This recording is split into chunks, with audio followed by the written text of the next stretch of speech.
Saudara yang kekasih di dalam Tuhan, minggu lalu kita bicara bahwa ada kerinduan di hati Tuhan untuk memberkati kita. Ya.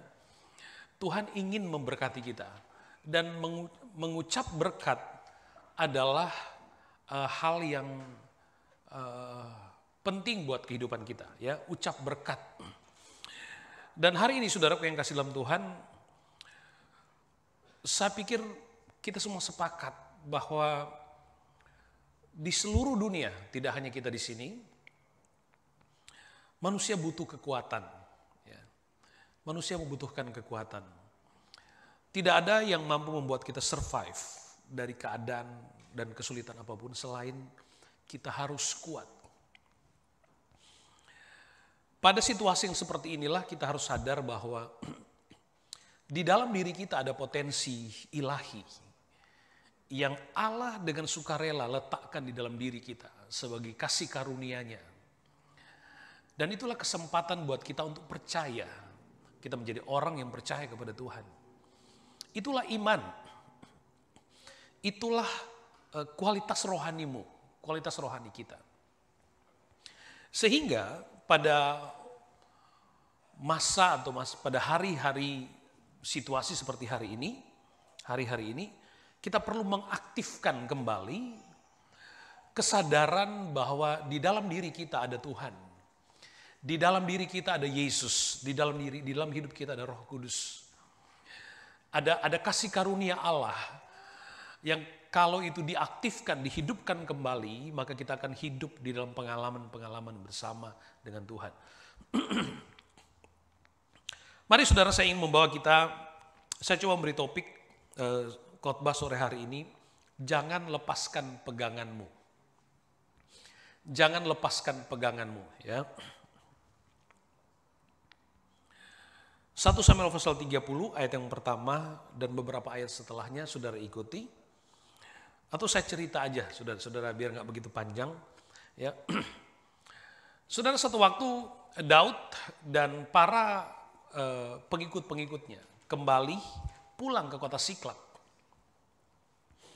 Mereka dengan semangat yang dimiliki oleh Daud sebagai seorang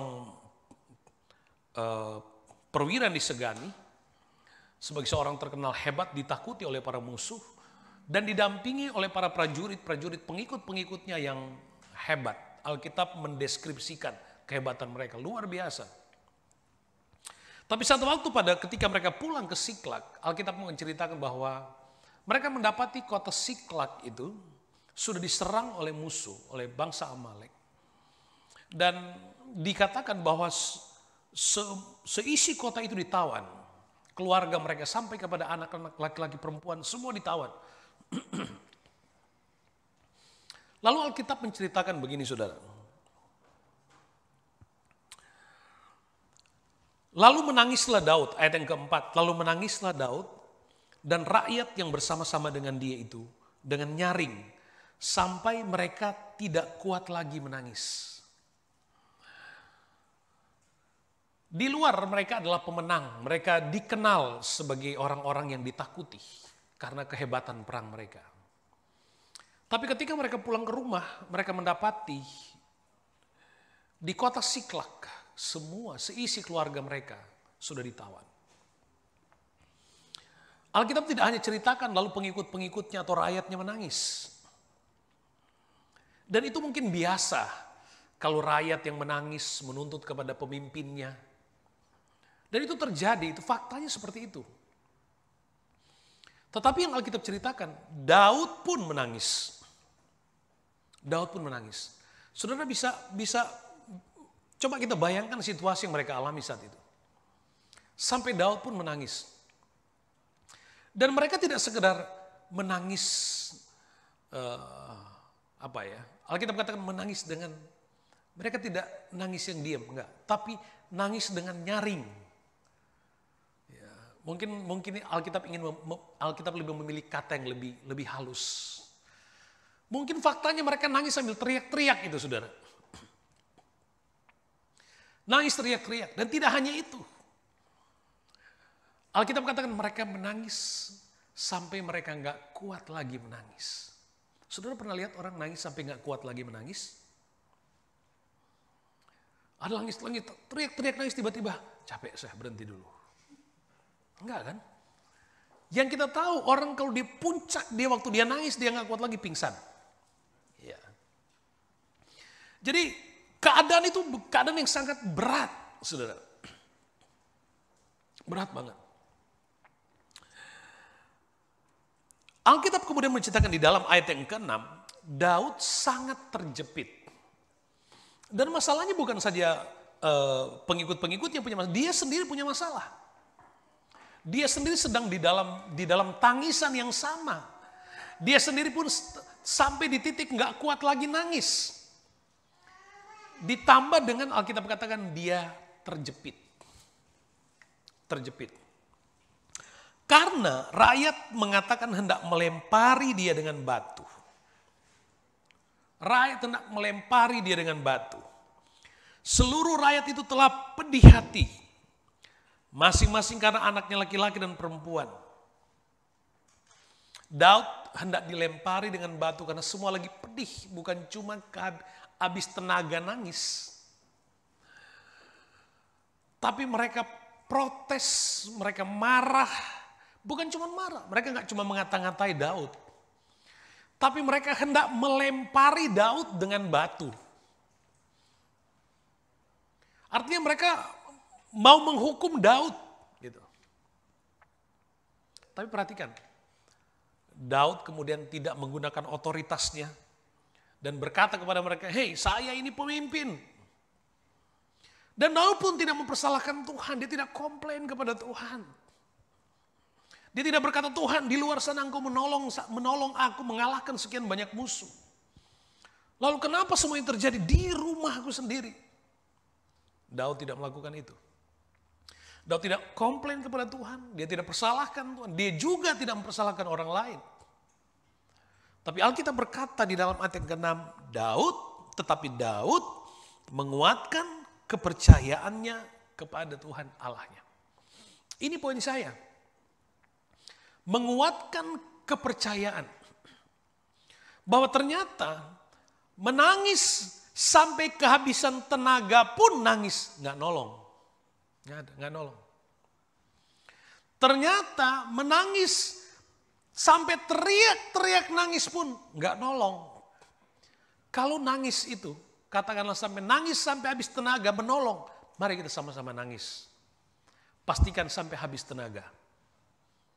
Tapi enggak seperti itu. Bahkan ketika mereka nangis sampai habis tenaga, Daud semakin terjepit. Tapi ini pilihan yang terbaik. Alkitab katakan Daud menguatkan kepercayaannya kepada Tuhan. Lalu Daud memberi perintah kepada Imam Abiatar bin Ahimelek, bawalah efod itu kepadaku. Maka Abiatar membawa efod itu kepada Daud. Ini bicara tentang ibadah. Dia melakukan, dia membangun, dia menaikkan doa kepada Tuhan. Dia mengenakan jubah keimamatannya. Menguatkan kepercayaan, mengaktifkan imannya kepada Tuhan. Beberapa waktu yang lalu di dalam Bible verse yang saya suka sharing kepada saudara, Daniel pasal 10 ayat yang ke-18 dan 19 berkata begini. Lalu dia yang rupanya seperti manusia itu menyentuh aku pula dan memberikan aku kekuatan. Dan berkata, hai engkau yang dikasihi, janganlah takut, sejahteralah engkau, jadilah kuat, dia jadilah kuat. Di dalam diri kita ada potensi yang Tuhan taruh dalam hidup kita.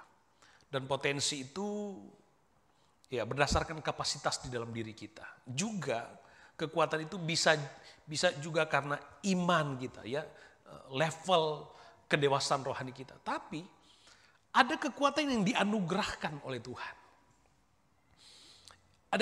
Pada titik ini yang dibutuhkan oleh Daud adalah kekuatan yang dianugerahkan oleh Tuhan. Jadilah kuat. Di dalam vision Daniel pasal 10 ayat 18 dikatakan, rupanya seperti manusia menyentuh aku pula dan memberikan aku kekuatan. Memberikan aku kekuatan. Tidak sekedar kekuatan tidak diberdayakan, tapi ada kekuatan ekstra yang dari Tuhan yang diberikan. Saya kira kita semua setuju, kita butuh kekuatan itu. Kita tidak sekedar membutuhkan kelebihan orang lain untuk menolong kita, tapi kita membutuhkan Tuhan intervensi penuh dalam hidup kita. 2 Timotius 2 ayat 1 katakan begini, hai anakku, jadilah kuat oleh kasih karunia dalam Kristus Yesus. Itu yang saya katakan tadi. Jadilah kuat oleh kasih karunia dalam Kristus Yesus. Ada kasih karunia yang Allah taruh dalam kehidupan kita sejak kita percaya. Ada potensi ilahi di dalam diri kita untuk kita harus aktifkan itu sebagai iman, sebagai tindakan iman kita.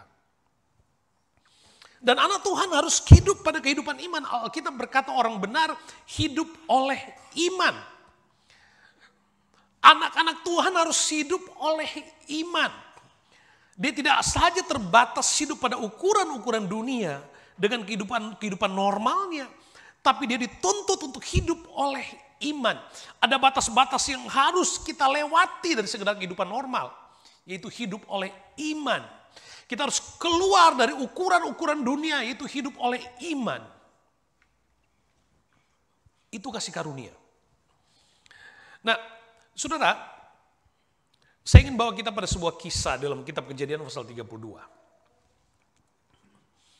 Kejadian pasal 32. Waktu Yakub di Peniel, dia bergumul dengan Tuhan. Kejadian 32. Ayat 24. Lalu tinggallah Yakub seorang diri dan seorang laki-laki bergulat dengan dia sampai fajar menyingsing. Semalaman tuh, doa semalam-malaman.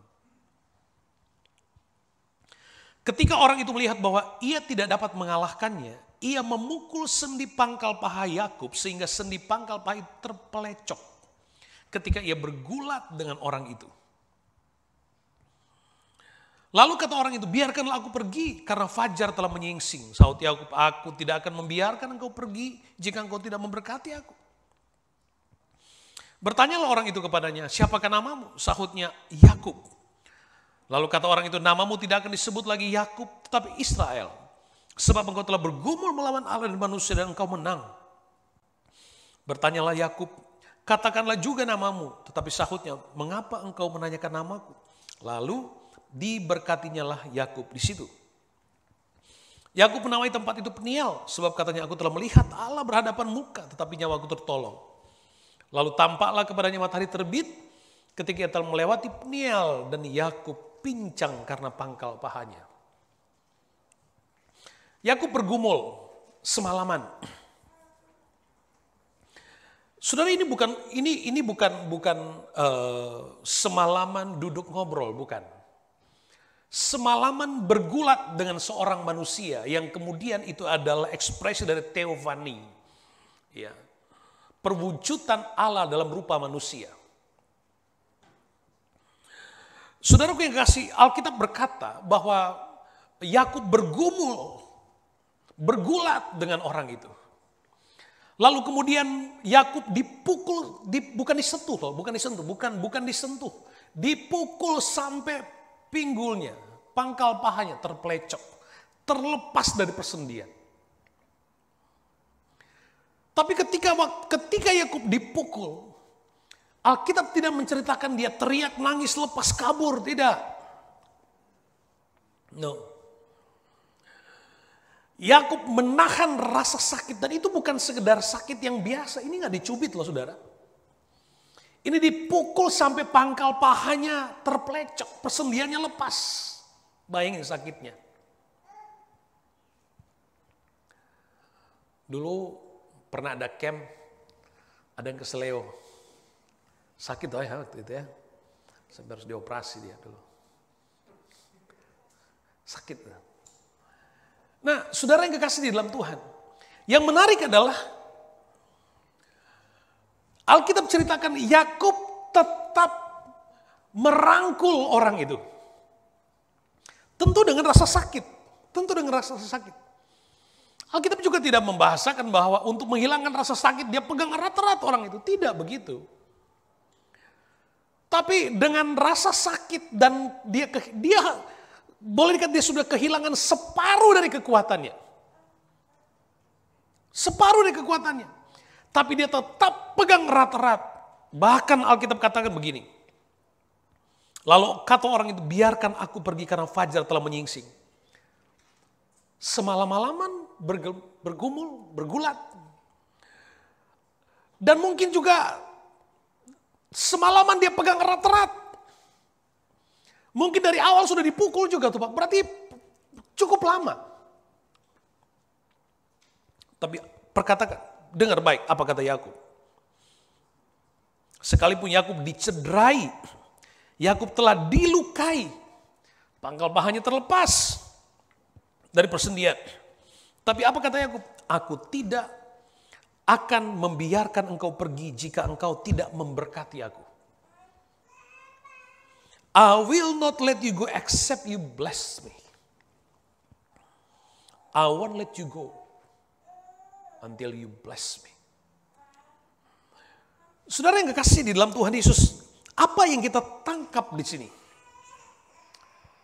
Kita lihat kehidupan Yakub yang dia mengabaikan rasa sakit, dia mengabaikan cedera, dia mengabaikan, dia kehilangan keseimbangan, tapi dia sampai tidak mau melepaskan orang itu dan hanya satu permintaannya. I won't let you go until you bless me.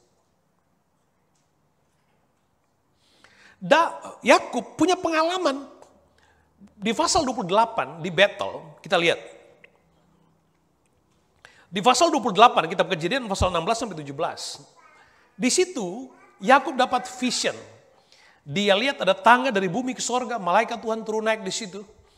Dan setelah dia sadar dia katakan begini. Ketika Yakub bangun dari tidurnya ia berkata, sesungguhnya Tuhan ada di tempat ini dan aku tidak mengetahuinya. Ia takut dan berkata, alangkah dahsyatnya tempat ini ini tidak lain dari rumah Allah, ini pintu gerbang sorga. Di pasal 28, Yakub pernah punya pengalaman feeling atau apa mau dikatakan? Dia punya pengalaman sampai dia mengagumi hadirat Tuhan. Dia katakan ini tempat yang dahsyat. Ini pintu gerbang sorga. Luar biasa. Dia katakan, sesungguhnya Tuhan ada di sini tapi aku tidak tahu. Saat itu, Yakub tidak mengalami keintiman dalam sentuhan yang real dengan Tuhan. Tidak. Ada Tuhan di situ. Akhirnya dia sadar ada Tuhan. Ini tempat yang luar biasa banget. Tempat yang dahsyat. Tapi sekali lagi, saat itu dia tidak memiliki pengalaman keintiman, sentuhan yang real dengan Tuhan. Dia miss.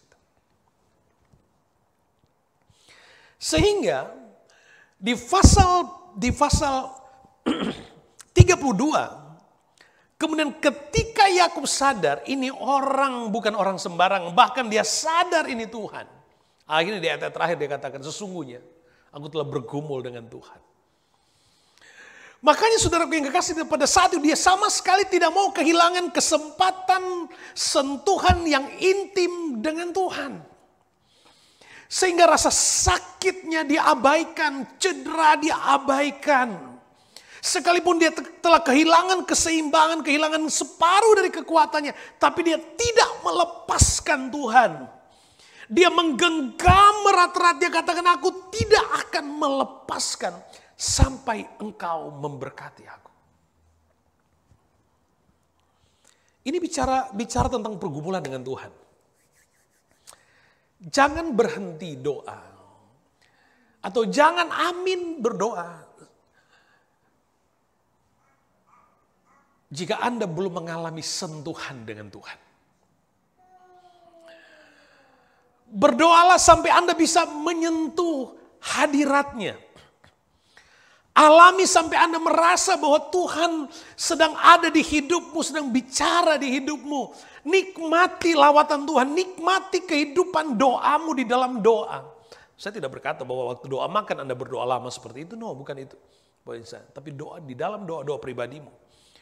Jangan menjadi, mari kita sama-sama belajar. Kita tidak terjebak pada doa yang rutinitas, doa pagi, bangun, dan seterusnya. Tapi berdoalah sampai kita bisa, ada hamba Tuhan katakan, doa sampai Anda bisa nyentuh sorga. Kira-kira gambaran Yakub begitu, dia bergumul, dia bergantung. Dia kata, aku tidak akan melepaskan, aku tidak akan mau, amin. Kalau Tuhan belum berkati, kalau Tuhan belum jawab, berdoalah sampai kita menemukan, mengalami, mendapatkan jawaban dari Tuhan. Amin. Halo, amin. Yakub jelas dikatakan, I won't let you go. Sampai kau memberkati. Alkitab berkata, saudara, Ibrani pasal 10 ayat 23, marilah kita teguh berpegang pada pengakuan tentang pengharapan kita. Berpegang kepada Tuhan. Tuhan itu bukan sekedar kita tahu itu Tuhan, no. Tuhan itu kita harus punya pengalaman yang intim dengan Tuhan. Itu Tuhan. Dengan iman, makanya aktifkan kehidupan iman kita untuk kita belajar menemukan, kita berdoa menjumpai Tuhan, mengalami pribadi Tuhan. Dalam proses pertumbuhan iman yang real, yang nyata, sampai kita bisa nikmati Tuhan. Sampai waktu Anda doa, Anda sampai nggak bisa nahan air mata. Bukan saya katakan, ayo kita berdoa sampai kehilangan kekuatan seperti orang nangis. No, bukan itu poinnya. Tapi yang paling penting adalah, jangan melepaskan Tuhan sekalipun. Kita dilukai, kita dicederai. Ada bagian dari kehidupan kita yang lepas. Bahkan kita kehilangan keseimbangan, bahkan kehilangan separuh dari kekuatan kita. Jangan lepaskan Tuhan. Jangan lepaskan Tuhan.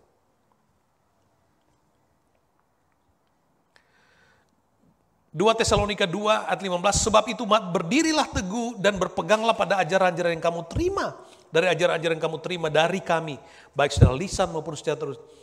Pegang apa itu? Ada lagu, pegang firman Tuhan. Ada kan lagu gitu ya? Pegang firman Tuhan, pegang itu maksudnya. Hold unto him, pegang rata, jangan lepaskan.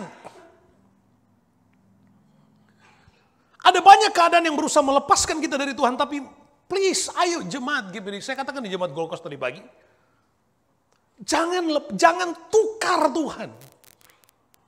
Hanya dengan alasan supaya kita nggak sakit lagi.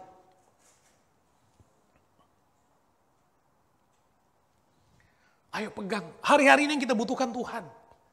Yang kita butuhkan adalah kekuatan yang dari Tuhan. Bukan kekuatan yang ada di dalam diri kita saja. Tapi kita butuh kekuatan Tuhan.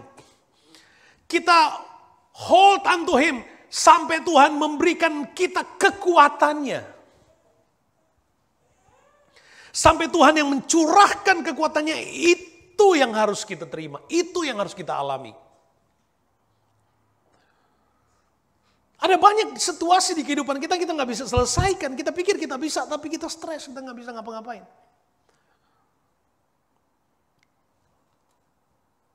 Ada saatnya kita harus belajar. Aku berserah pada Yesus Juru Selamat aku. Ada saatnya kita harus benar-benar belajar untuk itu. Di titik kita nggak apa-apa, kita butuh Tuhan. Kuatkan. Daud di tengah situasi yang saya mau katakan tidak bisa kita bandingkan dengan pengalaman kita hari ini. Saya mungkin nangis dengan pergumulan saya, tapi saya belum pernah mengalami sesulit-sulitnya persoalan kami sampai nangis nggak kuat lagi nangis sampai pingsan. Nggak ya Ibu Gembala ya, nggak.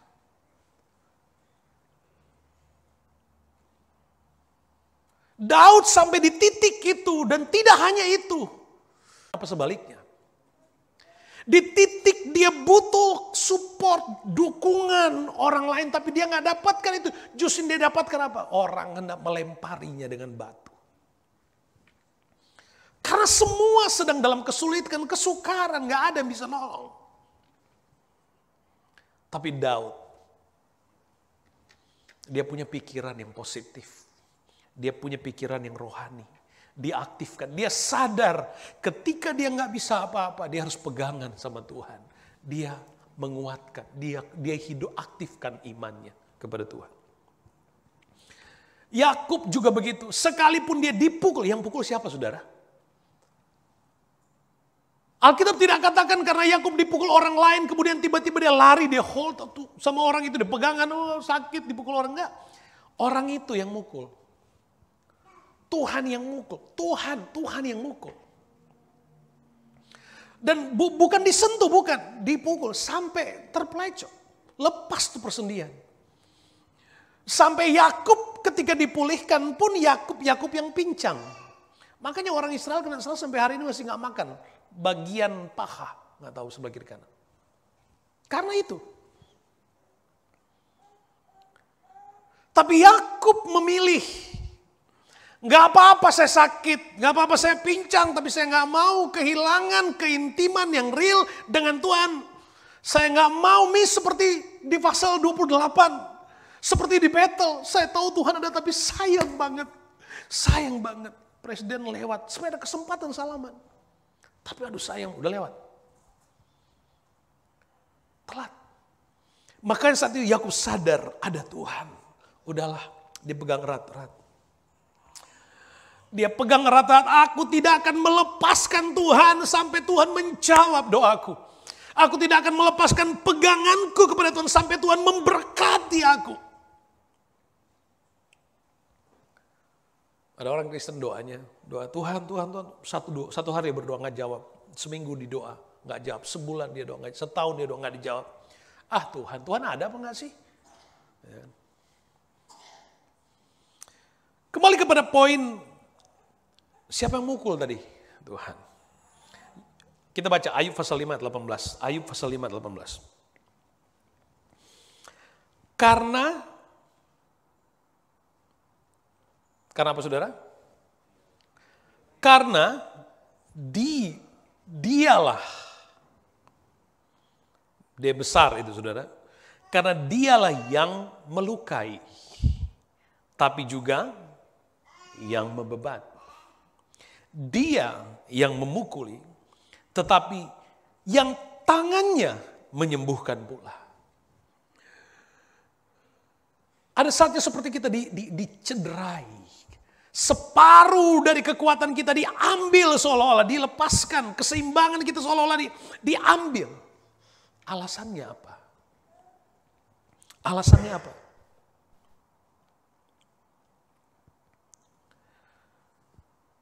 Pincang artinya orang yang kehilangan kekuatan untuk berdiri sendiri, itu pincang. Yakub dibuat pincang supaya Yakub nggak sombong. Pincang artinya tidak dapat berlari. Yakub dibuat pincang agar belajar menghadapi tantangan. Selama ini Yakub kabur, dia kabur dari Esau, kabur dari rumahnya, kabur dari mertuanya, diam-diam. Kabur. Dibuat pincang supaya dia nggak lari lagi. You have to face your enemy. You have to face apapun yang ada di hadapan kita. Dan pincang artinya supaya apa? Dibuat pincang supaya Yakub bergantung kepada Tuhan agar tidak mengandalkan dirinya, kekuatannya. Itu maksudnya.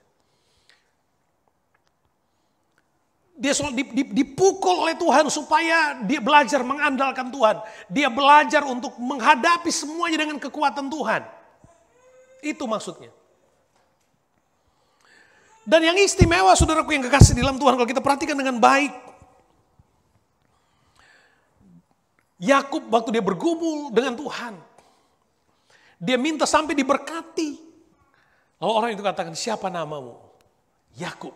Dan dikatakan mulai hari ini bukan Yakub lagi tapi Israel. Kejar, nikmati Tuhan.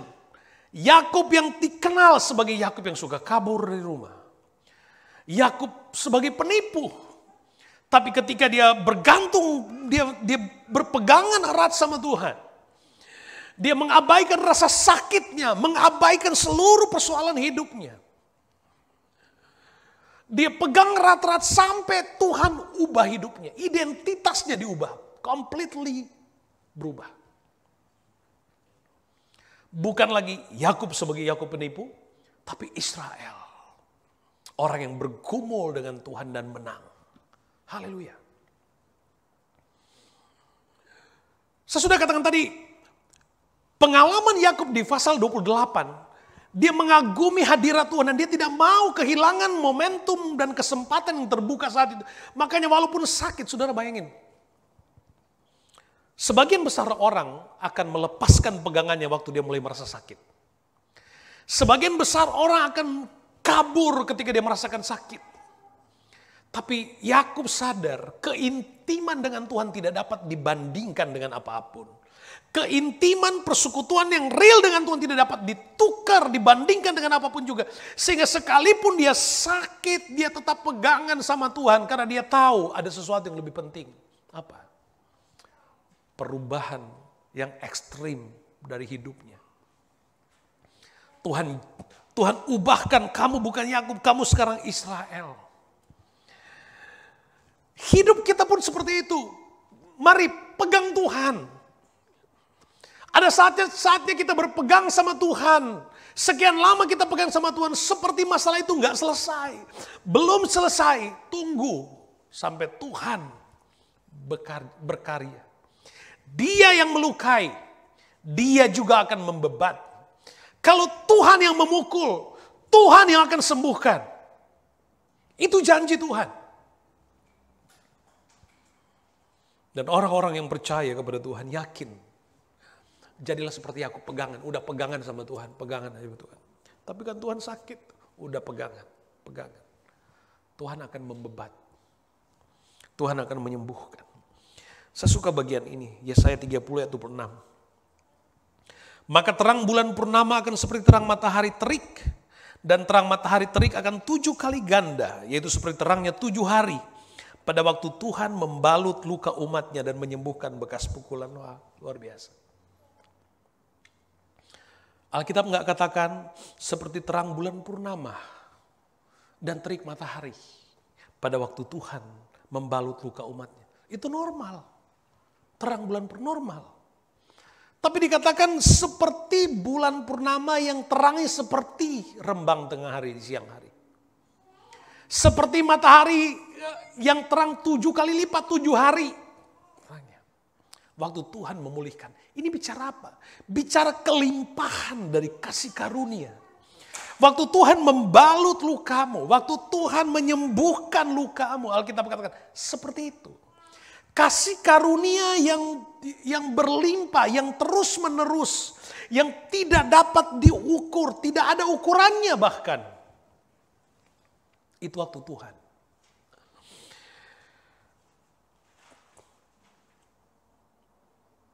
Mazmur 147 ayat 3, ia menyembuhkan orang-orang yang patah hati dan membalut luka-luka mereka. Yang patah hati angkat tangan saudara. Yang pernah patah hati.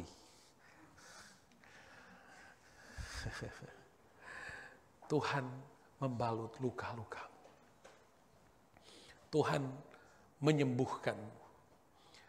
Hari-hari ini yang harus dilakukan adalah pegangan sama Tuhan. Jangan minta sembuh dulu, pegangan dulu, pegangan. Daud lebih punya alasan untuk protes. Yakub pun lebih punya alasan untuk protes sama Tuhan. Tapi Alkitab tidak mencatat mereka protes. Daud menguatkan kepercayaannya kepada Tuhan. Yakub sekalipun sakit, dia tidak melepaskan Tuhan. Sampai Tuhan memberkati. Pegang erat-erat. Ada banyak keadaan di sekitar kita yang akan berusaha melepaskan pegangan kita. Banyak sekali. Mulai dari hal-hal yang salah, sampai yang kita pikir baik, Bahkan sampai yang separuh benar. Separuh benar, bukan semuanya benar. Yang bisa mempengaruhi kita untuk kita melepaskan pegangan kita dari Tuhan. Makanya hati-hati. Udah pegang aja loh, pegang. Tapi Tuhan saya dipincang, udah Tuhan pegangan aja. Aman kamu nanti. Pegangan aja, jangan lepaskan sampai Tuhan memberkati. Sampai Tuhan memberkati.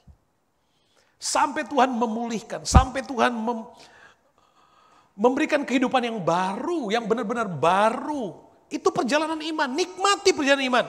Pengalaman iman tidak terbatas pada hal-hal normatif. Pengalaman iman adalah hal-hal yang luar biasa. Di luar dari ukuran-ukuran yang kita bisa bayangkan, itu iman. Jalanlah pada pengalaman itu. Biarkan Tuhan mendapati hidupmu, imanmu besar, imanmu hidup. Ayat favorit, haleluya, puji Tuhan. Pengkhotbah 12:13. Amin saudara. Amin, puji Tuhan. Pengkhotbah 12:13, ayat terakhir, akhir kata dari segala yang didengar ialah, takutlah akan Allah, berpeganglah pada perintah-perintahnya, karena inilah kewajiban setiap orang. Pegang Tuhan. Pegang, berpegang erat, udah pegang. Pegang. Mau tanya saya gimana? Kita punya pengalaman dan proses yang berbeda-beda. Ya, kita punya proses berbeda. Yang paling penting buat kita anak-anak Tuhan, pegangan aja sama Tuhan. Pegangan, pegang. Aktifkan imanmu. Mau tahu bagaimana kita aktifkan imanmu? Sepanjang hatimu tetap mencari Tuhan dalam ibadah. Itu ukuran imanmu, ibadah. Tapi kan saya bisa berdoa di rumah. Yang penting saya bisa berbuat baik kepada sesama. Hei, bukan itu. Iman ukurannya adalah, ukuran Anda bertumbuh adalah ibadah. Daud, waktu dia menguatkan kepercayaan, dia minta effort. Apa? Betsbah, ibadah. Kita pun harus menguatkan iman kita, menguatkan kepercayaan kita kepada Tuhan. Minta Tuhan hadir dalam hidup kita. Kita bangkit berdiri.